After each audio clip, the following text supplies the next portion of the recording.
Gusto mong humiwalay sa narcissist pero wala kang kakayanan financially.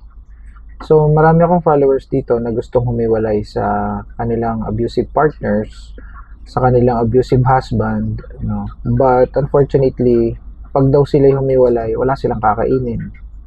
No, wala silang kakayanan financially. Nakakalungkot ito sa story, but ito yung reality, no. So, real talk tayo, hindi kayo makakahiwalay. Kasi sabi nyo, wala kayong kakainin. So, yung basic needs nyo nakarelay doon. And you know, sinadya talaga ng narcissist itong mangyari sa inyo. Planado ito.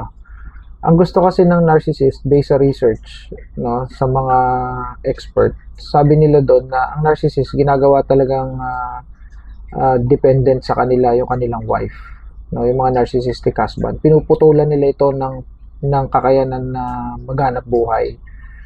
Meron nga ako ditong follower dati na siya ay manager ng bangko. Pinag-resign siya. Tapos ay for 15 years, no, wala siyang trabaho. Pinutulan talaga siya ng kakayanan magtrabaho, no. Nilosyang siya, ginaslight siya, no, nawalan siya ng tiwala sa sarili niya. Sa madaling salita, zero financial capacity siya. Gusto niya humiwalay, but yun nga, sad to say na wala tayong ibang solution dito as of now kung hindi ang magtiyaga, magstay, no. So the impact will be lalong masisira yung mental health mo. But I'm here to educate you on what to do. Sabi ko nga, you use the technique, yung deep technique na tinuturo ko, at saka yung do not JDing or do not jade. So dun sa mga matagal na dito sa aking mga contents, they are well educated when it comes to on how to deal with a narcissist, how to protect your mental health. Marami akong mga contents na ginawa dyan. So the thing here is you need to protect your mental health. So yung approach nyo ang importante dito. So ano nga ba yung gagawin kung talagang walang-wala ka ng kakayanan, yung tipong wala kang kakainin pag humiwalay ka sa narcissist, no? Magplano kayo. Hindi nyo kailangan humiwalay ngayon. Pagplanuhan yung mabuti. Kahit piso, 10 piso, ipunin nyo. Mahalaga yan. Ipunin nyo. Isuksok nyo sa lugar na hindi niya makikita. Maghanap kayo ng alternatibong paraan upang kumita kayo. Kahit na 100 pesos per day, kung ano man yan, pag-aralan yung mabuti. Hindi ako naniniwala sa zero chances or zero opportunities. Meron at meron yan. Mabait ang Diyos sa mga nagsisumikap at naghahanap ng paraan. Meron at meron po kayong makukuhang pagkukunan ng inyong pagkain, ng inyong pambayad sa bills in case na kayo ay kayo ay humiwalay. So magplano kayo mabuti. Always remember this one. Plan first and then announce last. So magplano muna kayo, then saka nyo i-announce na kayo hihiwalay.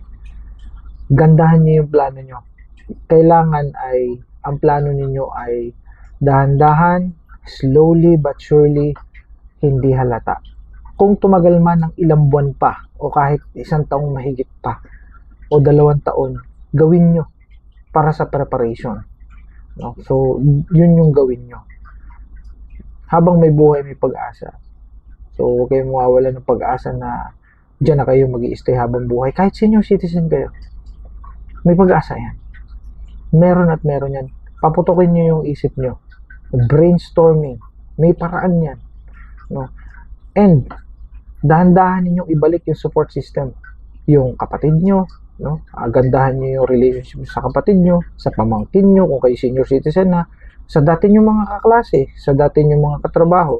Makipag-communicate kayo. Magtanong kayo, ano ba mga options? Ano ba ang pwedeng negosyohin? Saan ba pwedeng umutang?